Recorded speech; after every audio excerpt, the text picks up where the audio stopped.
It's been said that not a lot happens in Adelaide, but every now and then a story captures the attention of the public. In 2009, headlines announced that the much-loved, heritage-listed Chelsea Cinema was to be sold off to the highest bidder.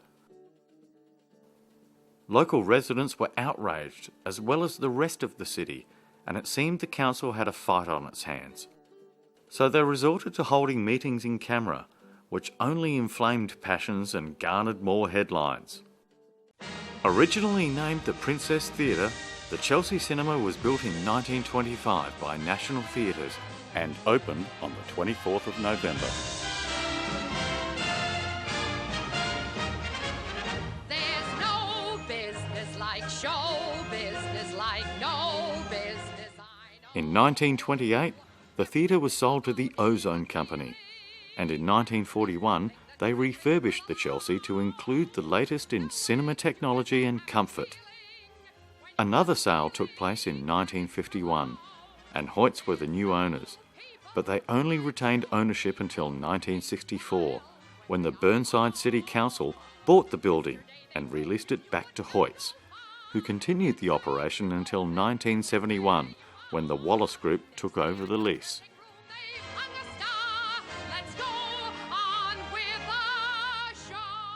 I thought I would see what all the fuss was about and try to find out what made the Chelsea Cinema so special to so many.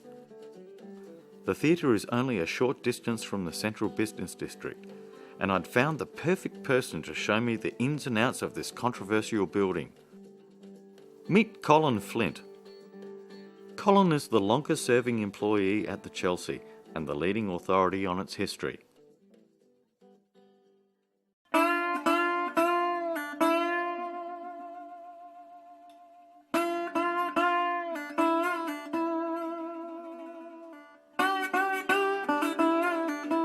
But as you can see, there's only 8 rows of seats. And how many did there used to be? There used to be 19. 19, right. And only 8 now. That's a fairly dramatic Yes. reduction. Oh yes, the seats are larger and there's less space between the seating. Yeah. And the seats used to go right to the very front. Right up to the front Right to there. the front. Indeed. Because you're able to sell those as the cheapest, the front 3 rows Yeah. were the cheap seats. Oh, is that right? Yeah. Why would that be? Because it's too Oh, just so the big? economy. Yeah. No, just they had 4 different prices in Right. those days. You had the premier seating in the front lounge. The second best was the back lounge, or we used to call it dress circle in those days. Then we used to have the back stalls, and then the 3 front rows were the front stalls. They used to have roll-up shutters from the outside and Venetian blinds on the inside. I mean, I remember it on a very hot night, the shutters going up and the blinds would go up, Venetian blinds, and to let the cooler winds from the gully breezes drift through. The boxes, stereo sound boxes, they hid the speakers.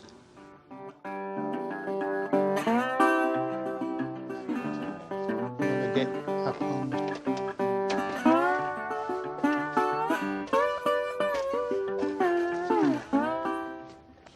So this is the end of the 1941 proscenium, and when the wide screens come in 1955, when CinemaScope was installed in all the theatres, the prosceniums had to be enlarged, and so the original proscenium was cut from there.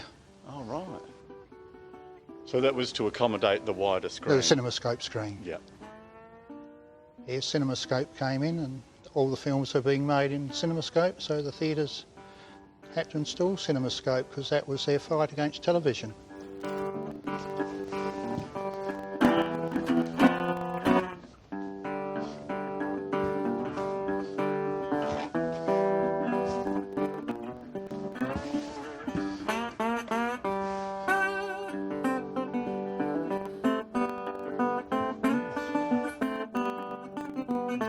The original frescoes painted long ago are still there, just no longer in public view. That's right. Virtually these have not been on public view since 1941 when they did the Art Deco. Wherever you look, there are remnants of the original Art Deco architecture. Yes, that's what a lot of theatres had, communities singing during the war one night. Yeah. Raise funds too, raising funds for overseas. The theatres which were never open on Sundays right throughout Australia, Sunday was a no movie day, but they were allowed to open on Sundays to raise funds for the forces. Oh, it's very social here. I mean, everyone got dressed up on a Saturday night in their best to come to the movies. You certainly don't wear what they wear today. You always should wear a shirt and tie and jacket. Well, yeah. That's what was so fascinating to see this place, you know, with 1,250 people in it in the 50s and 60s, just before prior television came. This theatre would be virtually full every night. Oh yes, you get to know the people and you've seen them over a period of 30 years that I've been here. You've seen a few grow up too? Oh yes, yeah, grow up and come. They were in the crying room and now they've had families and they got their children in the crying room.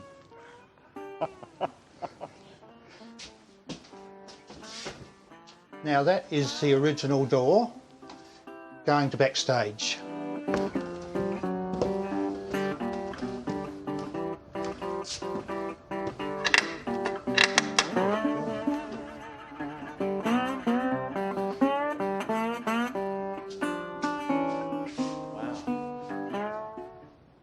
Part of the original 1925. That's the back wall. That would have been there since 1925. It's so tall. That would have been the backdrop to stage items. See, they had sort of, so you can see up the back, they might have been, the original screen went right back.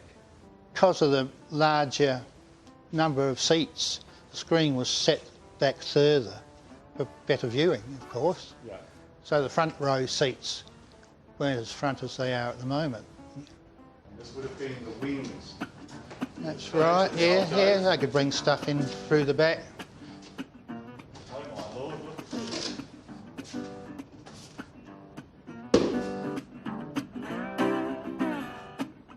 Another blast from the past.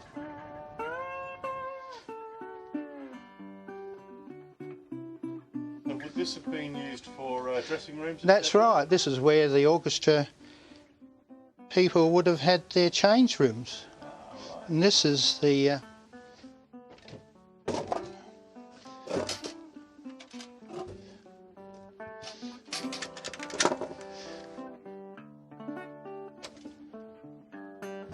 orchestra pit? This would have been the verge where the orchestra pit was. Oh, I see. Stalls, we numbered FF, the double letters. So they all had different colours for the different areas. You used different colours for the front lounge, the back lounge and downstairs. One of the original ex-theatre ashtrays. But you've got to remember, when there was smoking allowed in the foyers, at interval before the show, You know, the actual foyer was just a smoke haze.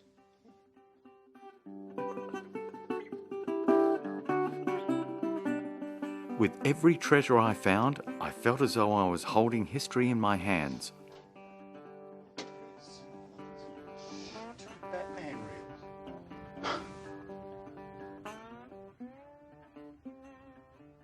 I mean, film, when it gets old, does disintegrate gradually and the colours turn to pink. No, it was always something to come up here. On a Saturday night and the theatre was absolutely packed up here. Ah, right. And that's your trailers, see? Yep. As you know, trailers are only 2 or 3 minutes. Yep. Now that was the conventional roll of film, 20 minutes. That only held 20 minutes? Yeah. Then you'd change over to the other projector. So every 20 minutes, you would change over to the next roll of film. Wow. So They go the whole film. You have 3 hours on just the platter all joined up. So that's what a motion picture film looks like today in a theatre. That's right. The end of the film is taken across to the loops, into here, up there, and across and through the projector. Right, so it's actually strung Yeah, you're across going the right. room. That's right. You had all your coming attraction slides Right. on the cinema screen in those days, but not Yeah, today. of course it did, yeah. Well, that's what I've been used to all my life is the film, but times are changing. So the film goes from here, around the loop, through the projector and comes back and winds on to the one below. So you can leave it with that for 2 hours and don't have to touch it. But if you have a problem, you know, which can happen, a little technical hiccup. Now, in the old days, when it was nitrous film, there was quite a danger to the projector operators, wasn't there? Oh yes, I mean the projection booths were always sealed off completely, like a fireproof room. Oh, there has been fires, yes, definitely, but nothing major in Adelaide. But I mean, in those days you had 2 people in the box at all times. You had a projectionist and assistant projectionist, so virtually there was someone in the box all the time. If anything happened like that, just shut it down.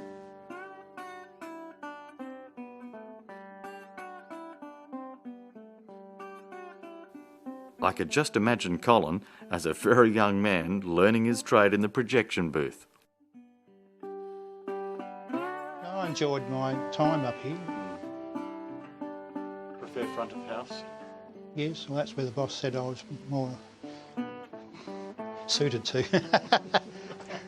I was more suited to the front of house, so I can remember him saying that. I want you down here.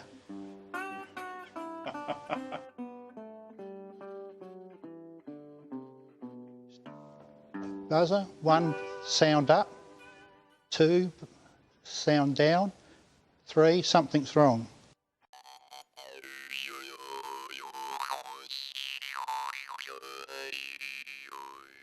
Colin gave me an opportunity to further appreciate those who truly love an old-time cinema experience on his birthday, where he invited family and friends to enjoy a full program of cinema yesteryear at his friend's backyard garage.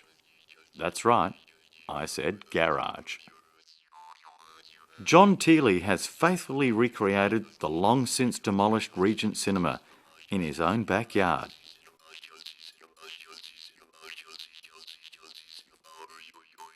Well, good morning. Welcome to the Balmoral region. Yes. Hope you enjoy What's today's your presentation. name? My name's Robert. And I'm Rosemary. Hello, Rosemary. Hello, You Robert. can make your way through, and the usher will show you to your seats.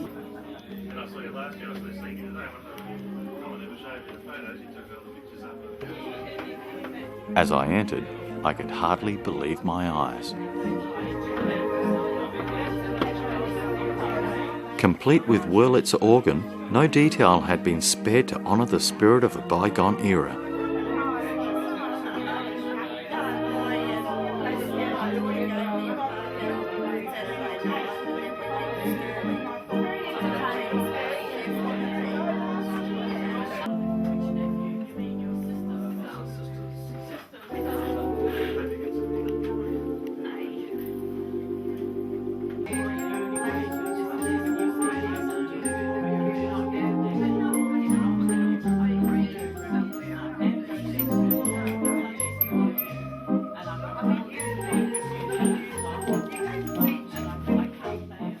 The birthday boy could hardly contain his excitement.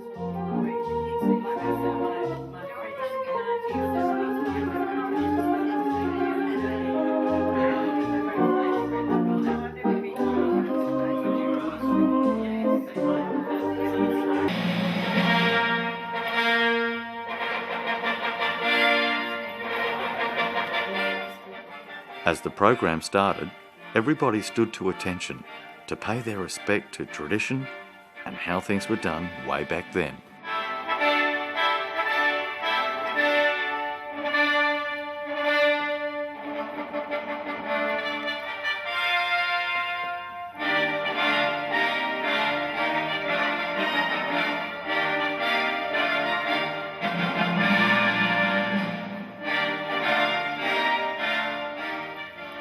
Good morning, ladies and gentlemen. This is your Balmoral Regent presenting.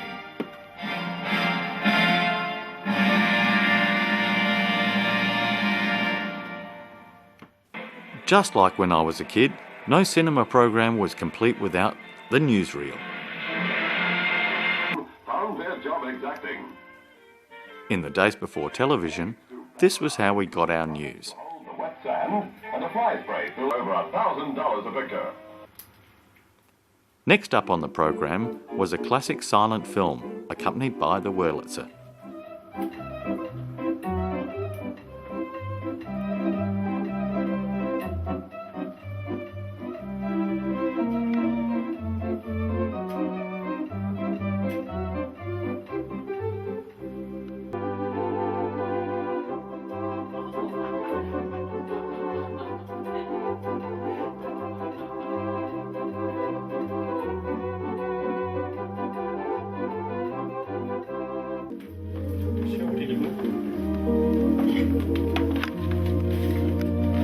Well, ladies and gentlemen, that brings us to our interval. We hope you've enjoyed the show so far. I'll be your candy boy today. I have some treats here for you. I decided I'd leave Colin to it, and I'd get back to finding out why the Chelsea was making a scene.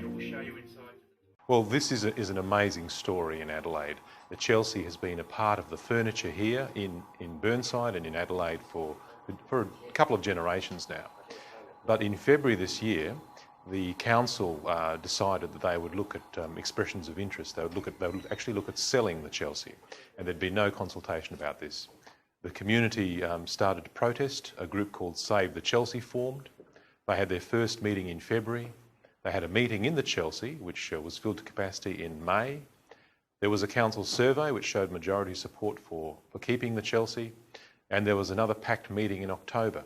We had several council meetings where police were called to the Victor residents who refused to leave. In November, they even took over a council meeting. They spilled onto the floor of council and actually forced the council meeting to be stopped to express their disgust at the way in which the council was forging ahead without listening to them. And then you have people like Scott Hicks, who essentially learned a lot of their cinema here. So it's a very, very important part of not just the heritage of South Australia, but also the living heritage, the experience of people's everyday lives. This is where people came on their first dates, or to celebrate anniversaries, or to see particular movies that had their first showing, movies that are an important part of their memory of their lives. In addition to that, it's about protecting state heritage assets, particularly unique ones, because the Chelsea is not just unique in Burnside or Adelaide or South Australia. It's actually fairly unique in Australia. It's actually relatively unique globally in terms of being an example of a 1920s Art Deco cinema, still in operation, with an auditorium of that size. There aren't that many of them, and particularly operating in a commercial fashion like it is at the moment. Democracy is about the people being heard about issues that are really close to their hearts, and we think that this community, the Chelsea issue, is very close to their heart, and that's why we're prepared to interject at council meetings. We're prepared to draw to account when things are said that are just untruths, and often that does happen in council, and there's no way of challenging it without actually doing it.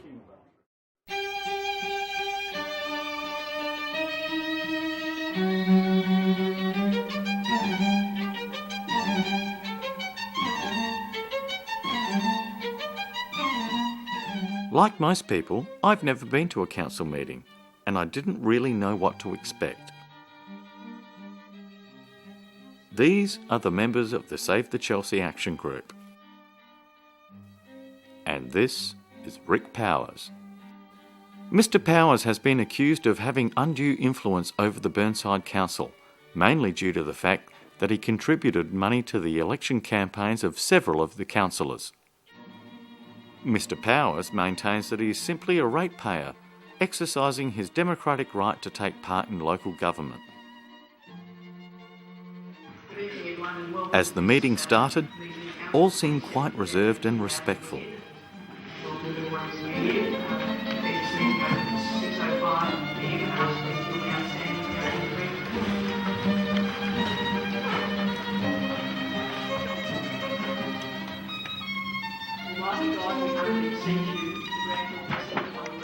But it wasn't long before the public gallery became restless. Personal vendetta. What about democracy?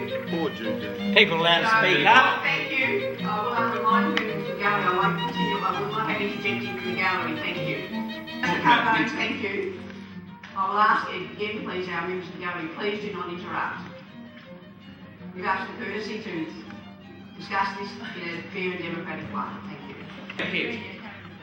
It seems to be there's a couple of people in the area who don't give up.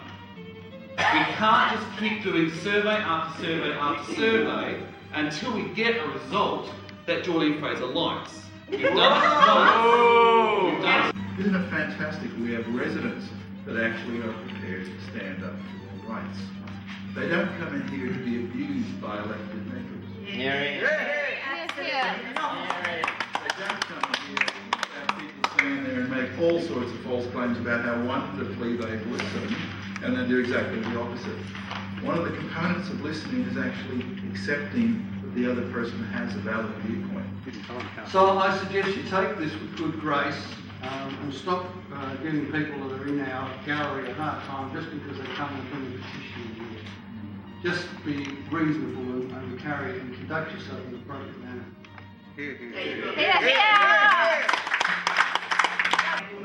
There is not to be that disruption. You must allow the people to speak. I will single the people out and ask you, I'm sorry, we have meeting procedures. If you don't wish to abide by them, you're quite welcome to sit somewhere else.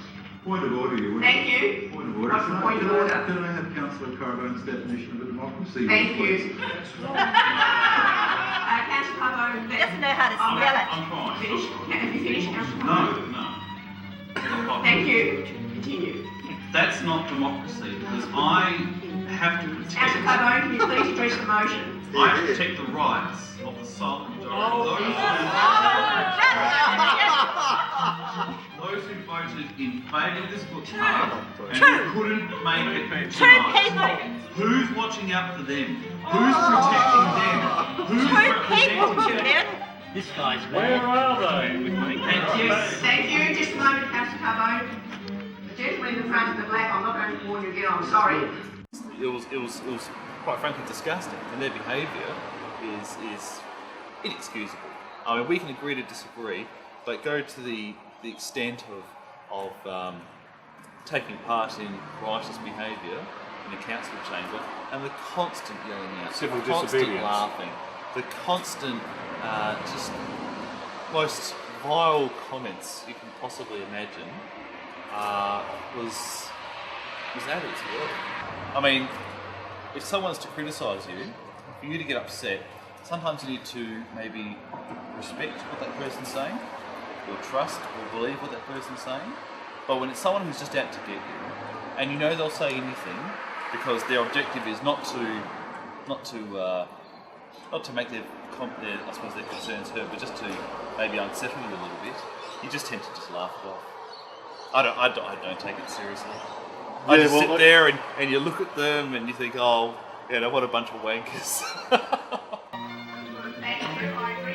Mayor Wendy Greiner was starting to lose patience. I have to move that into interrupt again. Perfectly entitled to raise a point of order at any stage. Now, the point of order is very clear. Please do not interrupt the meeting. I'm not. What is the point of order? Is you call for a vote. I have not called. I know how you did before. Thank you. I'm clarifying. Thank you. I have not called for a vote. Thank you. The right as a presiding member to accept or reject motions, and I have accepted the motions that appear on the agenda. I will not debate them. We move on to item 10, report of officers, and I will go through each item.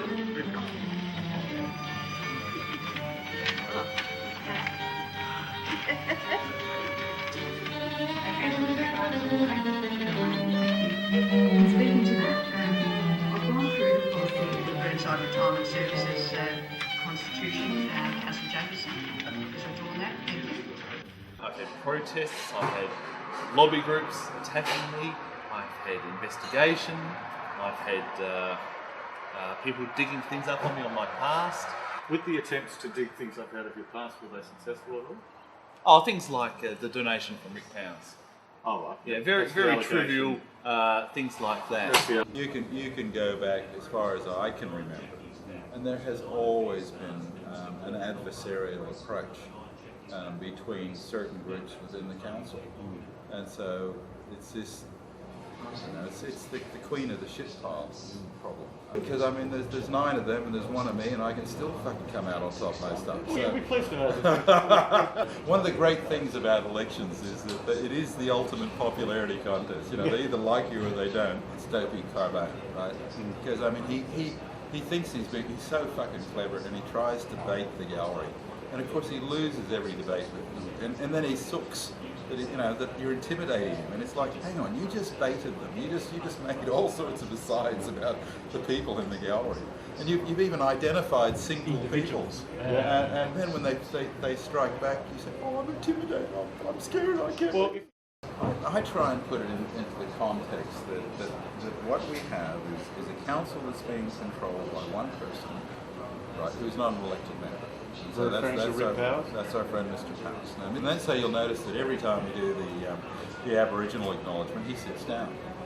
He's a fucking bloody Russian immigrant, and he's bloody pissing on the Aboriginals. As a point of clarity, a check of existing records shows that Rick Powers was born, bred and educated in South Australia. I was quite surprised to see a youthful representation at the meeting. How old are you? I'm 18. And what brings you to the Save the Chelsea organisation? Well, I think the cinema is something to protect its heritage. It's very old, and the single auditorium, I think, is one of Australia's oldest, and it's Burnside's most valued asset. Well, I think once we lose cinemas like these, you don't get them back. Once they're gone forever, and that's why I go to council meetings. Terry might seem young and mild-mannered, but his presence in council was certainly felt. All those in favour? Oh, that is a joke. Those against? Why would you vote for that, Henderson? Thank you. Division's been called by Councillor Jacobson. Those in favour, please stand. That is a joke. Why did you vote for that? Until you got the numbers, isn't it? Until you get your numbers. Councillor Henderson. Why would you do Councillor that? Carbone. Isn't that the case? Councillor Isn't that Carbone, the case? thank you. Councillor Caban. Yes, we will go outside. Councillor Howard and Councillor Patterson. Those against? Councillor Hilliard. Councillor Collins. Support Councillor our group. Jacobson and Councillor Gilbert. Motion is carried. Thank We you. wouldn't want consultation. No. Let's not have that. Let's not have that. We move on to item 14.10, and it's Councillor Gilbert's motion. Go, Juju. Why would you fucking vote for it along the table? Let's say I want to vote. Okay. Right? Yes. But I have certain conditions. Yes. How do I vote? Yes. It doesn't matter. The others should have voted for it, not to lie on the table. Why did it lie on the table? It's not part of my 5 minutes. Sorry? How do I vote? You could vote against. You're going to vote against anyway. You're just waiting. You're just waiting until you got the numbers. Yes, you are. That's the only reason for Con to come back, and Davina, and Lincoln. Okay, no, not tonight. But when that motion comes back, you vote to lie on the table. You're going to have the numbers. That's the only reason you did it. What do you mean, who want to vote? If I have certain conditions, how do I vote? Then you vote against it. Then you vote against it. What if I'm in favour of it? Okay, but you're not. You're not in favour of it. It's not going to happen. Okay? It's either yes or no if you want to say it. Okay? Yes, it is. There's always extra stuff. You are not going to have a public meeting. I can tell you are not going to have a public meeting. You're going to flock it, and that's it. That's what you're going to do. You're not having a public meeting. Do mark my words. If you come back and do one, I'll apologise, but you're not going to. So the other factional buddies won't vote for it. We all know that. So you might move it, but it's not going to happen. I'd like to challenge any if it happens, then we'll see. Think about that 80%. Okay. Think about that 80%. There's not 80%. Your independent survey showed 51 didn't want it. Please not around across the chamber. Can you debate through the chair? Thank you. Ever the peacemaker, Councillor Jacobson was right on hand to quell the argument. The fact that the camera was there may well have had something to do with his timely intervention. I think I've given enough warnings. I am now going to single the Things had clearly gotten out of hand. President, on the decision-making process. You haven't done that. Mr. Rippon, thank you. You will not interject with Mr. Phillips. I'm sorry. I'm warning you. I don't like to single out. We pay the rate. In the strategic plan, you will consult the residents on the decision-making process. You are not doing that. I'm sorry, it's Andrew Riley. I apologise. You apologise. Don't apologise to me. Apologise to Mr. Phillips. So it's not just the Chelsea that is making a scene, and it seems that everyone wants to get into the act. One thing is certain though, the old girl is not going to go quietly.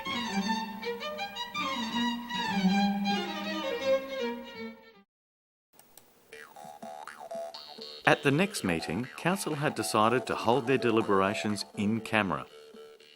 So can you tell me, my understanding is tonight's meeting is to discuss the tenders for the Chelsea Cinema sale, and that will be held in camera, is that correct? Yes. So the meeting will open with the public allowed and then explain to them? Correct. There'll be the opening, the prayer, yeah, and then we'll move to going to conflict. I spotted Mayor Wendy Greiner and hoped to get my chance to have a word with her.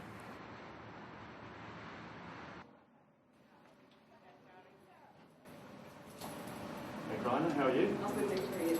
All ready for a big night? Hi Sebastian, nice to meet you. I'm Jethro. Is this your first time to a council meeting? It is? Do you know why you're here? Because you're here with Mum? I just wondered. That's the case. Oh, you support Mum, don't you? I saw some. In the fire. Up high. One down low. Way too slow. You see, politics doesn't always have to be boring. It has been a long road for you guys, hasn't it? Oh, yes. And it just drags on and on and on. So we'll be very glad to see a conclusion. Do you think there'll be a conclusion? I know. Eventually.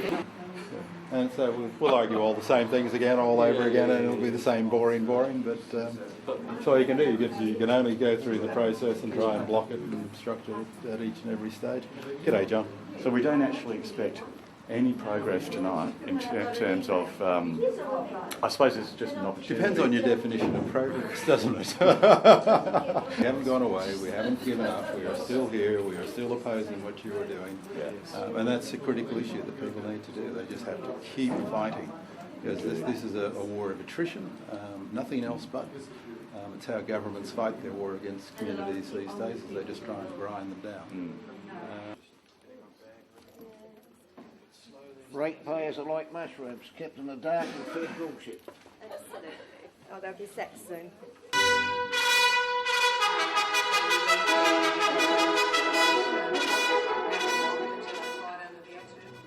A lone protester, not associated with any group, had decided he was not going to allow the council to hold a secret meeting and refused to leave the public gallery.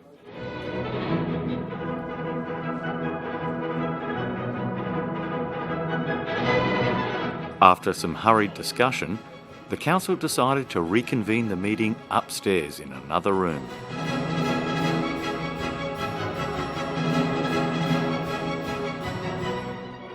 Our business in the manner that's required. Well, can I ask someone, I'm going to suggest that we have a motion to adjourn to the Tusmore Room, corner Greenhill, Port Ash Road, to resume at 6:25pm. I am in fine with the board's formal motion. Do I have someone to second the motion? Councillor Zacharakis, thank you. It's a formal motion, there is no discussion. The lone protester was having none of this and sought an alternative entry to the proceedings.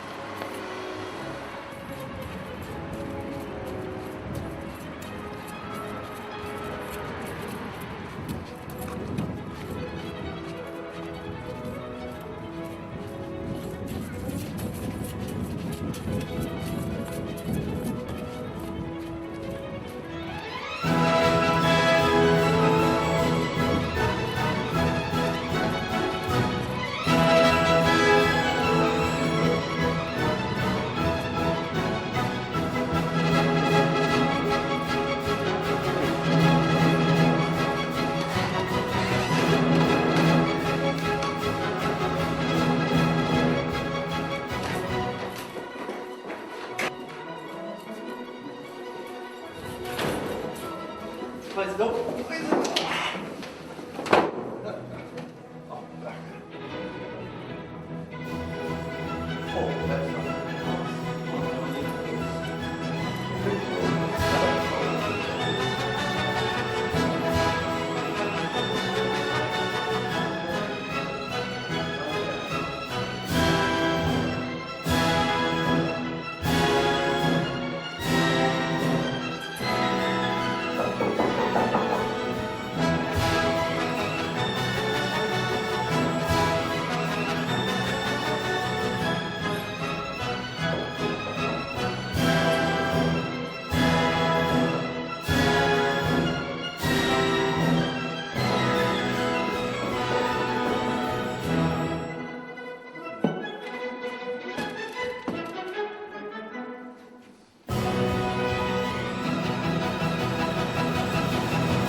In the end, persistence paid off and the council had no choice but to halt the meeting and call the police.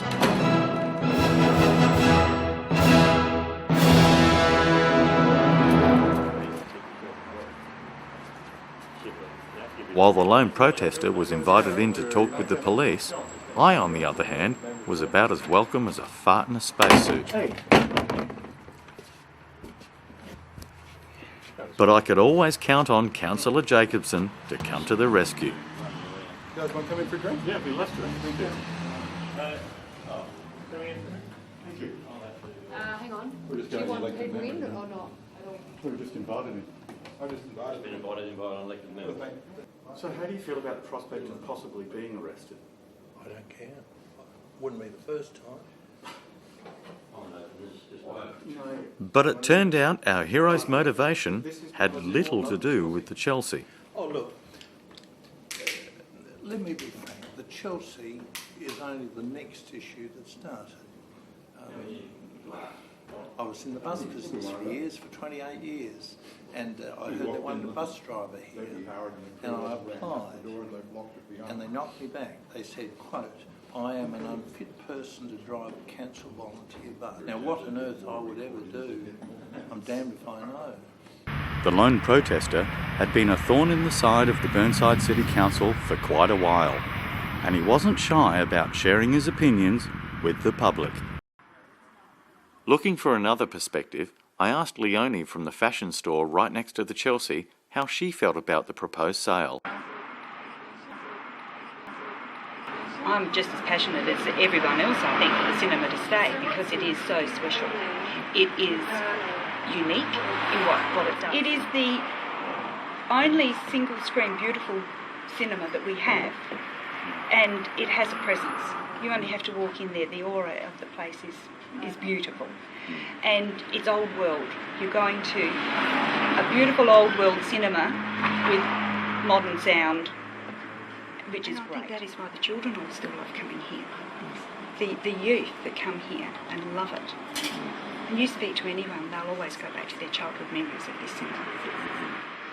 If it is sold, what do you think will happen to it?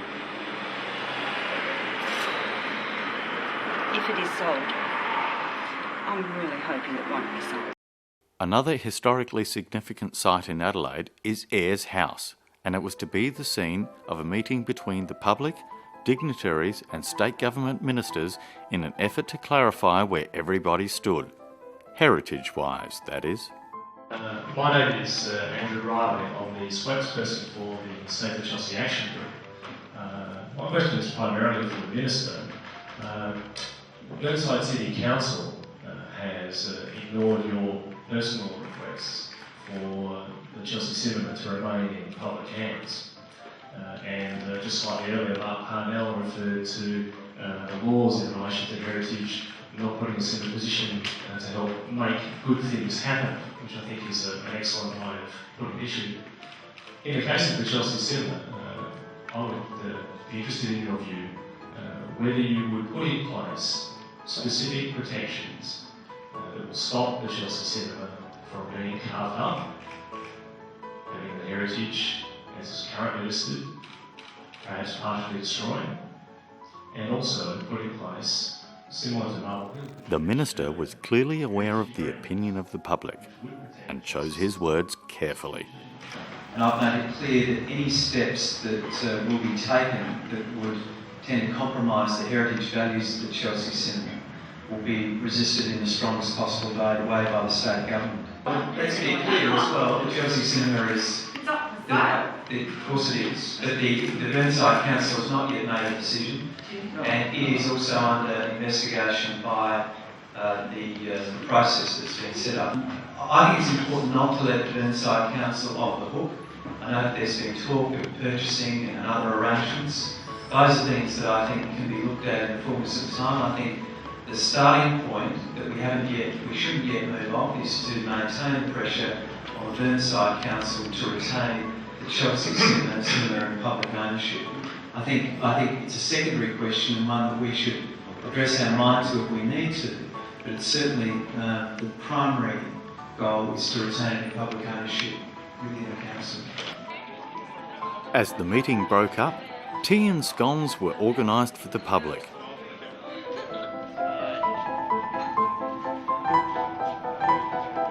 And the film crews went into overdrive. Taking advantage of the exposure, Andrew Riley took his message to the people, using the best tool available, the media. We've asked the Minister to be very clear about what he expects to do with Chelsea, and that means making sure that there can be no carve-up there, there can be no violation of the heritage, and whoever is the owner of Chelsea enters into a heritage agreement to protect that into the future. There has been a state government inquiry, or there is a state government inquiry ongoing into the Burnside City Council over a number of issues. The Chelsea is actually not key to that inquiry. It's another issue that's associated with Burnside.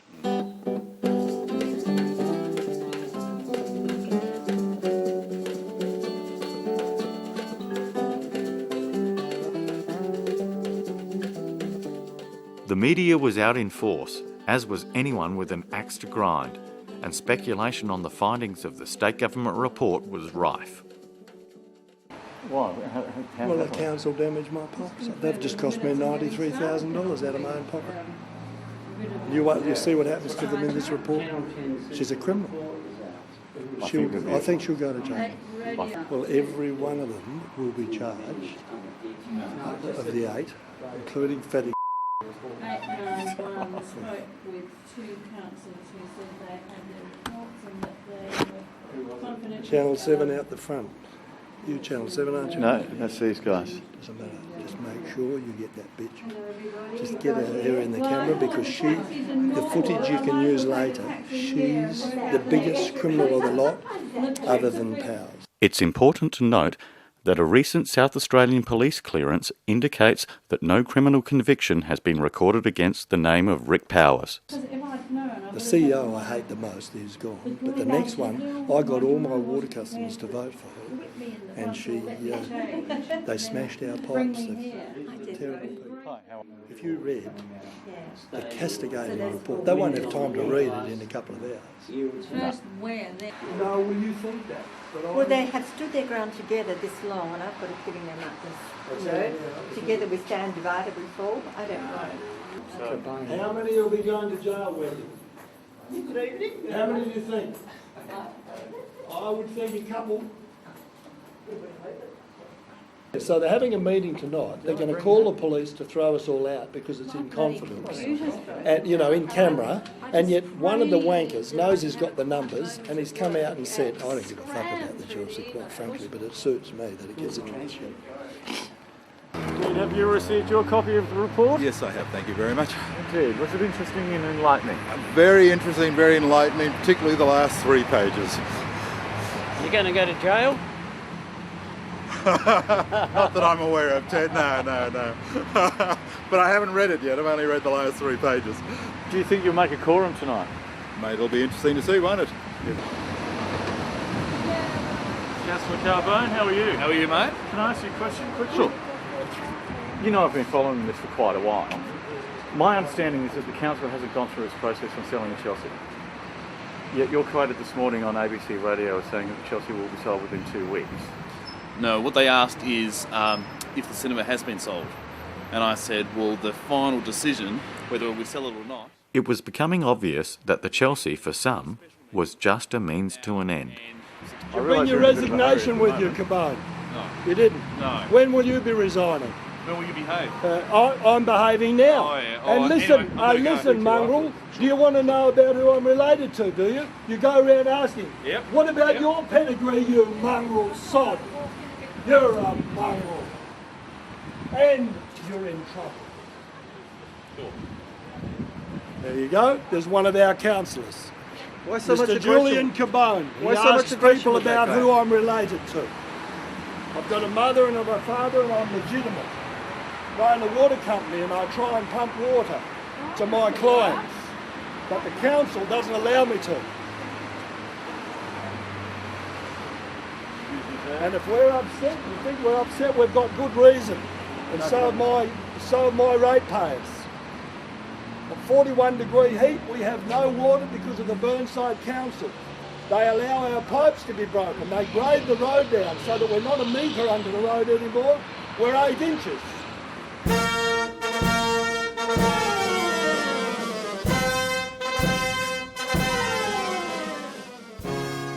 With cameras in place, the scene was set for theatrics, but little else was achieved.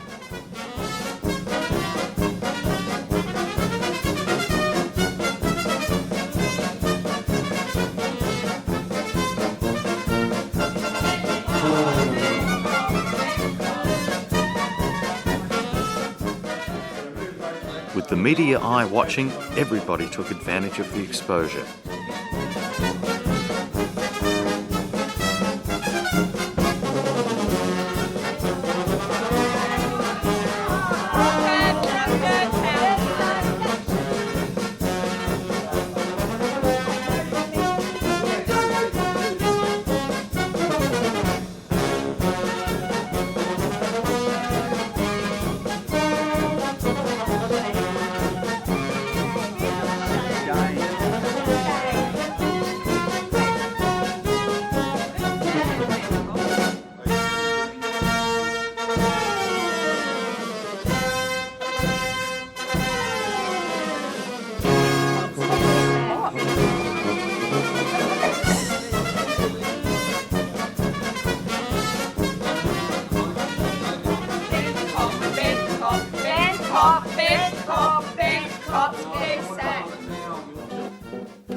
At last, I was hoping to see a resolution to the future of the Chelsea. And tonight, it seemed like we were going to find out. Councillor Henderson, you can give them the opportunity. I'll be agreeing to withdraw the sale.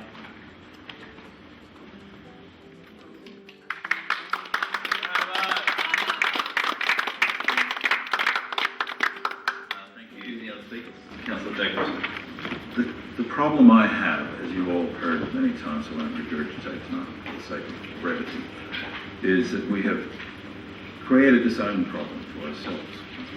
Instead of having an open, public, transparent process, as has traditionally been the case for most items going to tender for many, many years, we've done all of this hiding away behind the mask of confidentiality. 73 times, if my friends in the Advertiser are correct, in the last year, discussing a whole bunch of issues, but this one particularly. If ever there was an issue, and I just say this for the sake, hopefully, of future people who might be sitting around here in future councils, keep your confidentiality stuff to a minimum. I'll be voting for the officer's recommendation to abandon the sale process tonight. I want to make it very clear to everybody. I'm also would like to say that I realise the rationale for going into confidence. I'm very uncomfortable with it. I won't be voting for it on principle, but I know, in reality, that seems to be what has to happen given the way the reports are written and the way they're attached to the information tonight. We're now in a situation where the people don't trust us. I don't even trust you guys, and I'm one of you. That's the reality. That's where we sit. If we'd have adopted a good process in the first place, this could be all done and dusted and resolved. And if the community had said sell the thing, it would be sold, done and gone. If they'd said no, then it wouldn't be. But here we are, we're still ducking and diving, trying to fix up the mess that we've created for ourselves. So please, I'm uncomfortable with what we're doing, but I realise why you're doing it tonight, because we're forced into it. But I really would like to have this open and so that people can see what we're doing and why we're doing it.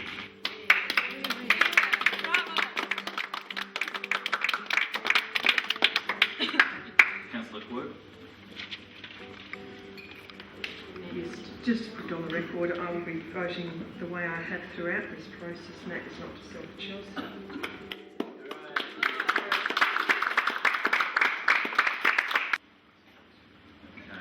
I'll therefore ask that the gallery vacates for us to proceed. At what time will we be recalled, please, Chair? I can't foresee how long this will take. Once again, the final decision would be held in secret. But before you could say Chelsea Cinema, there was a vote taken. Council has determined not to proceed further with the sale of the Chelsea. Until what time? Not to proceed further with the sale of the Chelsea. Full stop. On the basis that none of the expressions of interest complied with the actual requirements of the council. So to all the people who thanked us, who challenged, who came along to meetings, who turned up at the theatre, who wrote letters, who wrote blogs, thank you from the bottom of my heart and from the bottom of our communities.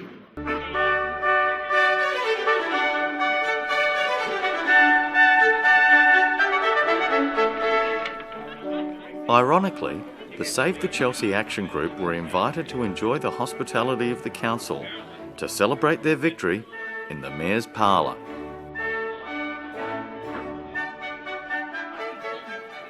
While champagne corks were popping, there were still some scores to be settled. You've let me down. We shook hands on it. We'll go grab some booze out of here. Is that not true? No, that's true. Okay. You admit that? All over the world, you have rights. Tiananmen Square, Eureka Stockade, the Paris Revolution. This is exactly the same, only the scale is different. People are agreeing. How can we show our agreements? No one takes any notice. You broke your promise to me. We come to the gallery, we've got to sit there and say boo. While the victors posed for the press, Councillor Carbone, to his credit, poured the drinks.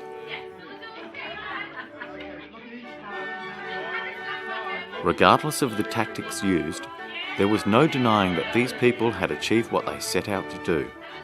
They had banded together, made their voices heard, and stopped the sale of a much-loved, heritage-listed asset of the people. This is just one. I'm only I'm not blocking it. Yeah, right. Here we are. Here we go. So it seems the Chelsea Cinema is safe, for the moment. And as the final curtain closed on this prolonged battle, I couldn't help but wonder Who would fight for the preservation of our past the next time it was under threat?